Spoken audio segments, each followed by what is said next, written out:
Baik pemirsa, Anda tadi sudah mendengarkan bagaimana pengumuman pemerintah, keputusan yang sudah disampaikan mengenai kelanjutan dari PPKM berjenjang, PPKM berlevel. Pembatasan ini level 3, level 4 masih diberlakukan hingga sepekan ke depan, tepatnya mulai 17 Agustus esok hingga 23 Agustus. Ini ada di wilayah Jawa dan juga wilayah Bali. Ada beberapa kota nantinya dan juga kabupaten yang levelnya akan kemudian mengalami penurunan karena dinilai sudah cukup ada penurunan signifikan sehingga kemudian nanti bisa masuk level 3, tidak lagi di level 4. Ada penambahan sehingga total nanti ada kota dan kabupaten yang di level 3, ini sebanyak 61 kota dan kabupaten. Tapi memang tadi tidak diumumkan secara teknis, secara terperinci seperti apa, nanti akan dilanjutkan oleh pemerintah untuk bisa menjabarkan kota dan kabupaten apa saja yang masuk ke level 4 dan juga level 3. Tapi saya sudah kembali bersama dengan Dr. Nasir yang juga nanti bisa berikan pandangannya mengenai keputusan pemerintah ini, bukan hanya Dr. Nasir yang akan meninjau dari segi kesehatan, tapi nanti dari segi ekonomi juga bisa memberikan pandangannya. Bang Sarman Simanjorang selaku Wakil Ketua Umum Kadin Indonesia, kita juga nanti akan minta pendapatnya bagaimana dengan pergerakan ekonomi di Ibu Kota DKI Jakarta karena beliau juga menjabat sebagai Wakil Ketua Dewan Pertimbangan Kadin DKI Jakarta. Selamat malam Bang Sarman. Selamat malam Mbak Putri, salam sehat dan semangat selalu. Sehat dan juga semangat. Bang Sarman, melihat tadi keputusan dari pemerintah seperti apa yang disampaikan oleh Menko Marves bahwa memang PPKM ini akan dilanjutkan tapi akan ada sejumlah kelonggaran penyesuaian kembali.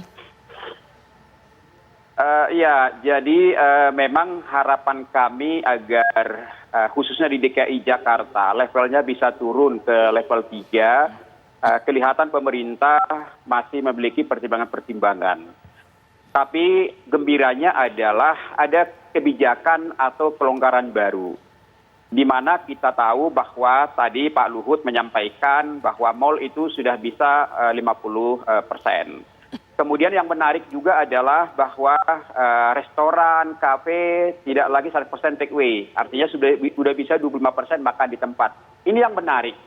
Karena gini Put, dalam seminggu ini diberlakukan ada kelonggaran bagi pengusaha-pengusaha restoran, kafe, dan juga tenar yang ada di mal itu, infonya kurang nendang gitu. Karena pertama, pengunjungnya dibatasi 25%, yang kedua restoran, kafe itu tidak bisa makan di tempat, semua harus take away. Sedangkan orang kan yang namanya ke mal itu kan ingin sedikit santai, ingin ngobrol walaupun sebentar misalnya karena keterbatasan daripada prokes, ya kan? Jadi nggak nendang seminggu ini. Tapi dengan adanya kebijakan baru ini, kami yakin bahwa gairah ekonomi di DKI Jakarta dan juga sebagian yang sudah diberikan izin untuk 50% dan juga 25% untuk makan di tempat itu, saya rasa ini mulai bergairah. Yeah. Artinya ini penyemangat baru bagi pelaku-pelaku usaha kita. Nah, walaupun memang kita masih menantikan kebijakan-kebijakan selanjutnya, apakah mungkin perkantoran ya, mungkin sudah memungkinkan untuk masuk. Betul, nampaknya seperti itu Bang. Ya, kita akan tunggu karena gini Put, ini kan sebenarnya masih banyak sektor usaha yang sangat-sangat menantikan kelonggaran-kelonggaran tambahan. Baik, karena misalnya, saya katakan tadi, pedagang-pedagang makanan di gedung-gedung perkantoran, sampai saat ini juga mereka masih nunggu. Kemudian juga UKM-UKM di pusat destinasi, mereka juga masih nunggu karena sampai saat ini pusat-pusat destinasi belum dibuka. Kemudian ratusan usaha-usaha jasa misalnya masih menunggu juga, ya termasuk misalnya usaha-usaha hiburan misalnya pariwisata. Ini masih banyak yang menunggu kelonggaran-kelonggaran baru. Baik. Gitu. Baik Bang Sarman, terima kasih Bang Sarman Simanjorang sudah meluangkan waktunya untuk bisa memberikan pandangannya. Kita harapkan memang dunia ekonomi juga bisa bergerak kembali walaupun tetap taat pada protokol kesehatan. Sekali lagi terima kasih Bang. Baik. Terima kasih Bud. Dr. Nasir, mungkin bisa berikan komentar juga mengenai keputusan pemerintah ini. Iya, saya pendek-pendek aja. Saya ingin mengatakan begini. Ini PPKM sudah 5 kali diperpanjang.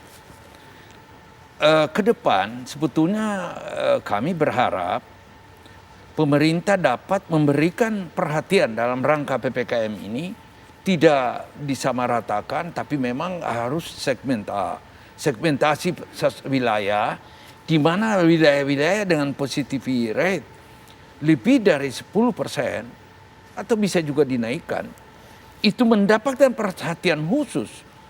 Itulah sebetulnya yang kita inginkan dari variasi dalam PPKM ini. Kemudian tadi sudah disebutkan oleh Pak Luhut bahwa ada kebijakan untuk ibu hamil. Ini sangat sesuai dengan usulan kita sebelumnya. Kemudian yang menarik dari apa yang disampaikan oleh Pak Erlangga adalah tentang indeks mobilitas. Indeks mobilitas ini sebetulnya ini sangat benar ini. Baik. Pendekatan melalui indeks mobilitas, kita ingin memberi perhatian pada wilayah-wilayah dengan indeks mobilitas yang tinggi itu perlu juga perhatian khusus dalam PPKM ini. Baik. Jadi PPKM ini segmental wilayah. Ya. Kemudian mungkin yang terakhir ini tentang kepatuhan prokes. Kepatuhan prokes ini juga perlu ditingkatkan pada wilayah-wilayah, apalagi yang wilayah positivity rate-nya tinggi, lebih dari 20%. Baik. Kalau perlu itu turunkan Satpol PP dan sebagainya. Ya. Terakhir Singkat mungkin. adalah keseimbangan dalam 3T. 3T ini tadi kita sudah bicara banyak, testing, tracking ini harus benar-benar mengikuti, tadi sudah disampaikan juga. Tapi ya karena saya ada di lapangan, saya melihat juga bahwa masih banyak di sini yang perlu dilakukan. Terakhir, treatment. Treatment ini tentu saja kita berharap pengobatan, ketersediaan oksigen sebagai bagian daripada upaya penanggulangan yang ada di hulu ini benar-benar ada, ada. Baik. Tidak hanya di televisi adanya, tapi benar-benar ada di lapangan. Terima kasih. Baik, Dr. Nasir, terima kasih sudah memberikan pandangannya pada malam hari ini. Dan pemirsa, kami akan segera kembali saat lagi.